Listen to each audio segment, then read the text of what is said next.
Buenos dias. Day 4 of Finisterre Or Bust, which is the 4 days after we got going from Santiago.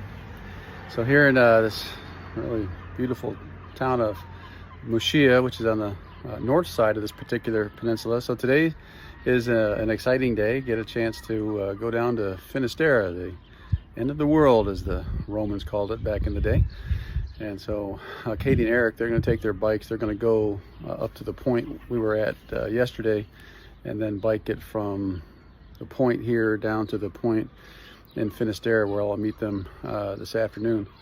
So exciting day. It's also blue sky, so they're going to actually ride their bikes without getting drenched this morning. I mean, they got poured on the last few days, so they took it in stride. So good for them. Anyway, thanks for following along here, and so exciting day, and let's see what all this looks like today, eh? So Lord bless, and buen camino.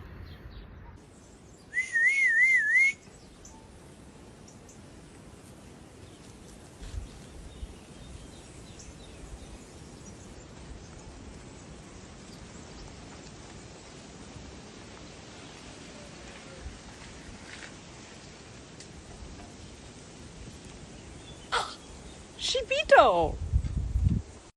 Woo! I made it. Wow. Incredible. Thanks for all your prayers, and amazing. So kind of clouded in right now.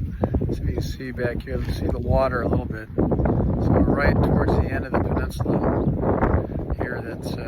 Is Finisterre.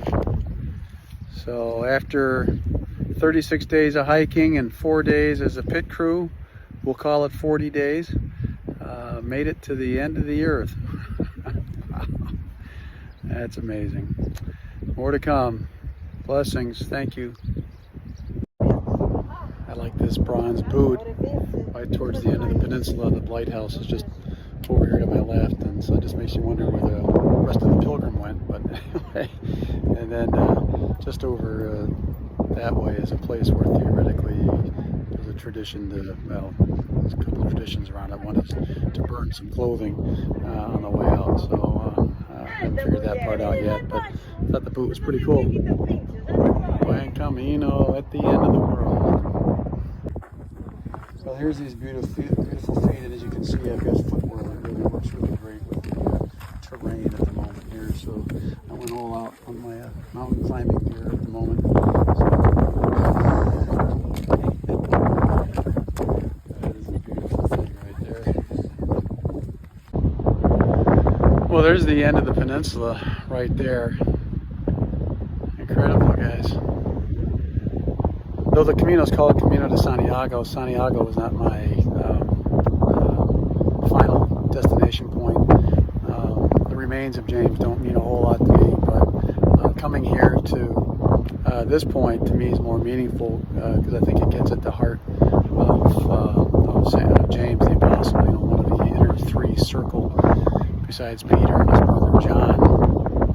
Jesus is not recorded as having said go to the ends of the earth. He said go to all the nations, and so I think so. This is my thought, right? I think James was here. I could be wrong, but I think James came here. But I think when Jesus said go to all nations, I think that there were Old Testament scriptures that came to mind in his heart. Like, for example, in Psalm chapter 2, verse 8, it says, "Ask of me, and I will make nations your heritage, and the end of the earth your possession." Again, that phrase, ends of the earth. And in Psalm 22, it says, "All the ends of the earth shall remember and turn to the Lord." Another one says, "Your praise reaches to the ends of the earth." And I think these beautiful passages resonated within James, and when Jesus said, "Go to all nations," when he was reading the scripture, it's like the Spirit moved in him. Go to the ends of the earth. And then Finisterre comes to mind because it was a city that was known 200 years before Jesus was born in Bethlehem. And he says, "I'm going." And so it's a beautiful thing that I think James came to spread the gospel of Jesus Christ, his death and his resurrection, and the signs that accompanied it. And so I just love his desire to go and